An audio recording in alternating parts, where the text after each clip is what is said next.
y'all doing? Good. All right. Good. All right. So y'all want you all to pair up with the person next to you, and there's going to be one group of 3. And to start off, I want you to take your shoes off and exchange your shoes with that person. Yeah. I was going to eat right now. Should we,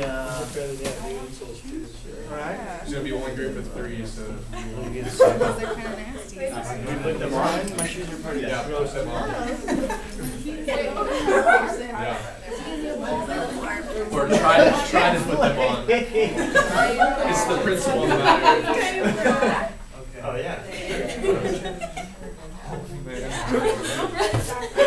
Oh, man. Please tell me you fit in those. Alright, so now has everyone got someone's shoes on yet? I'll take the rolls in. I think you and Cody are the 3. Okay. With those blue shorts? Yeah. Alright, so now that you have the other person's shoes on,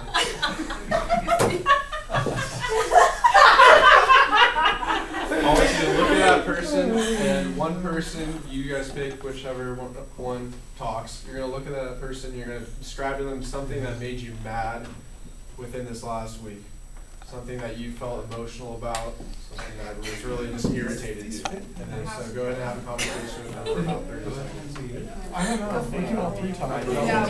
Sorry. Oh, that's cute. I'm saying that I was sick, and now I'm better, but I was really mad. Okay, but we're going to do I'm mad at you sick because you were absent yesterday or last week. Okay. Yeah, if you haven't already, go ahead and switch over to the other person. You're going to present to your biggest hurt. The teacher told me to do this. I'm really like, I have nobody.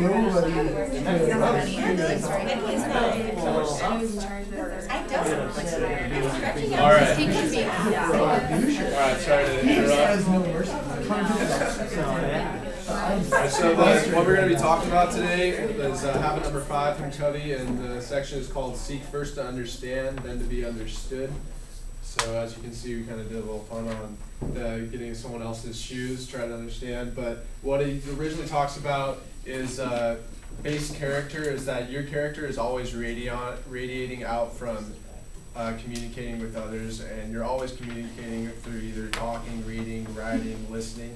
And he says that from this base character is where everything starts, is how everyone reads who you are. And through this base character is how people actually build trust off of you.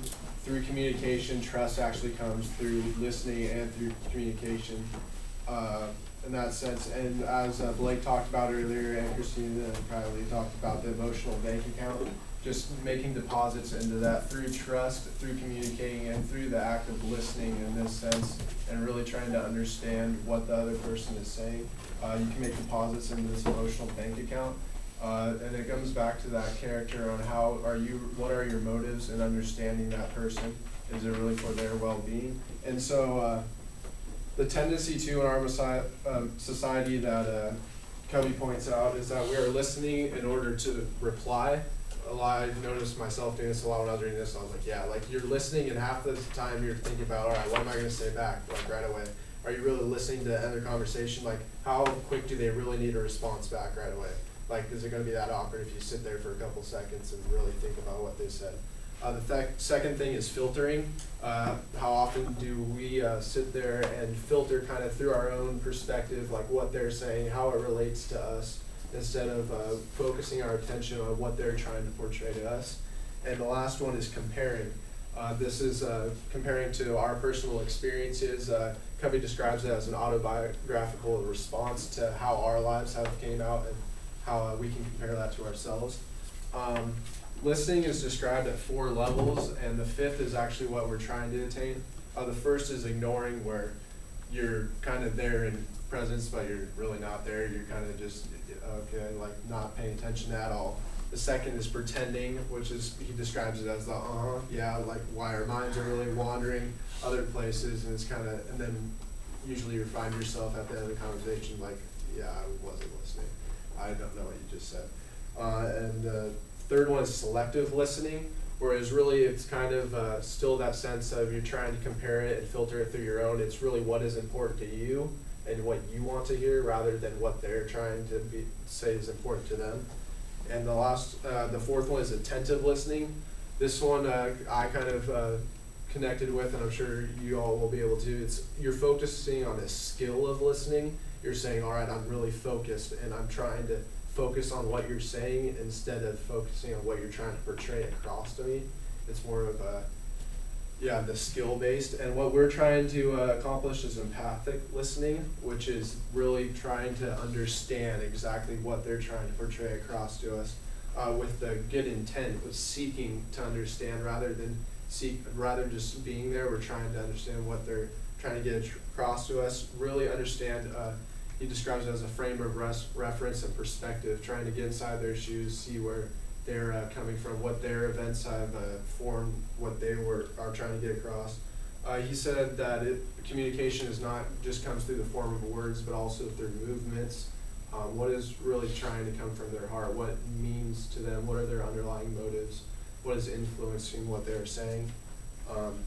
He also describes a need for psychological air. He describes it in the book as what happens if all the air in this room right now were sucked out of it. What would be the first thing on your mind? And it would be survival. And he said behind survival is the need to be understood, the need to be affirmed, the need to have someone there that really understands what your motives are, agrees with them or disagrees them, but truly understands why you feel the way you do. And we need to understand. In order to understand, we need to not rush to judgments for the autobiographical response, and not to judge them and see them as a right or wrong, but to see that that is their right, and it may not necessarily be ours. But. So we've already gone over what we normally do, and that is listen to reply, filtering, and comparing. And we've also talked about listening, describe at the 5 different levels. It's kind of funny, like Blake, we found 5 and he talked about 4. Ignoring, pretending, selective, attentive, and empathetic. And now I want to talk about things that usually get in the way of that. Normally when we listen, we evaluate.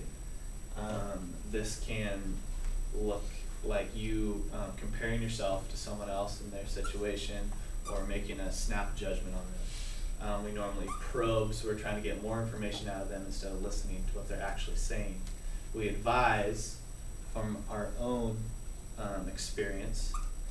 We don't listen to what they're actually saying and what they're really going through, and instead we go back to something that's happened in our past. And lastly, we interpret. We don't take them at their word, we instead try to guess what their ulterior motive is. These are all ways used to control and invade a conversation.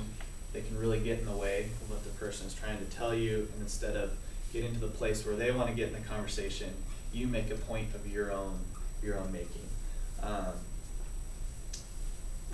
Language of logic needs to shift to language of sentiment and emotion. This is something that goes way back to Greek philosophers actually talking about ethos, pathos, and logos. Ethos is the character, and Covey talks about using your ethos first to develop a certain amount of credibility when you're trying to understand and then give advice to someone.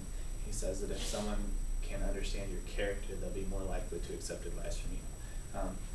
Pathos is the second one, which means relationships. It goes back to the emotional bank account, and if you built up that sum in that emotional bank account, then they will be more likely to listen to you and what you're saying.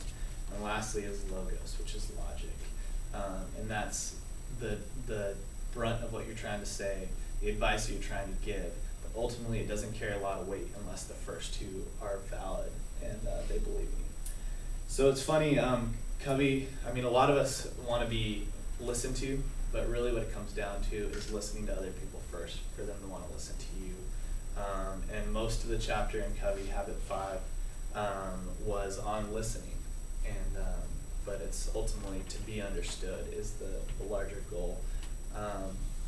So to be understood, there needs to be a balance between courage and consideration.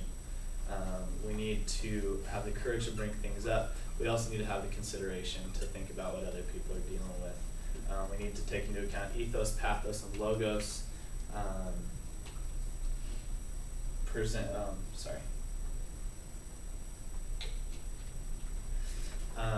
We need to take into account the fact that other people are going through things too, and we need to have that ability to listen to what they're saying first. And so for the last part of our presentation, we want you guys to get back into your group with your partner, and if you're not still wearing their shoes, that's okay. But we want you to talk about something that made you happy in the last week. And we really want you to focus on empathetic listening, and we'll see if we can do a little better in terms of trying to understand what the other person's saying.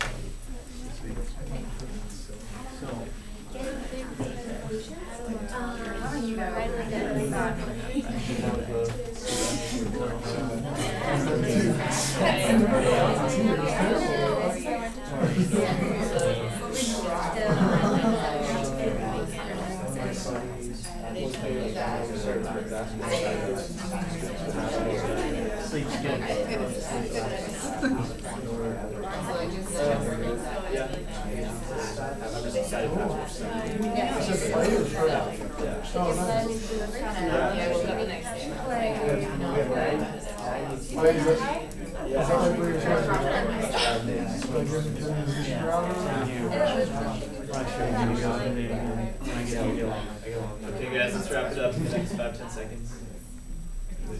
Okay, so did anyone notice anything different about their second conversation as opposed to the first one? You find yourself, yes? More eye contact. More eye contact, okay, that's great. More questions? More questions, great. Could you see more deeper into it to understand their motives behind it instead of just words coming across out of their mouth? Did any of you find yourself looking deeper? Like facial expression. Yeah. I guess, when they're explaining like how they feel about it, or like you can just tell when they're saying something, like their eyes get bigger. Sure. Good. Well, just in conclusion, Covey talks about empathetic listening as being able to really put yourself in the other person's shoes and appreciate what they're feeling and what they're going through. And if you're able to do that, then in the end, they're going to want to listen to you and really pay more attention to what you're talking about. So, do you have any other questions? Comments? Does the smell of his shoes?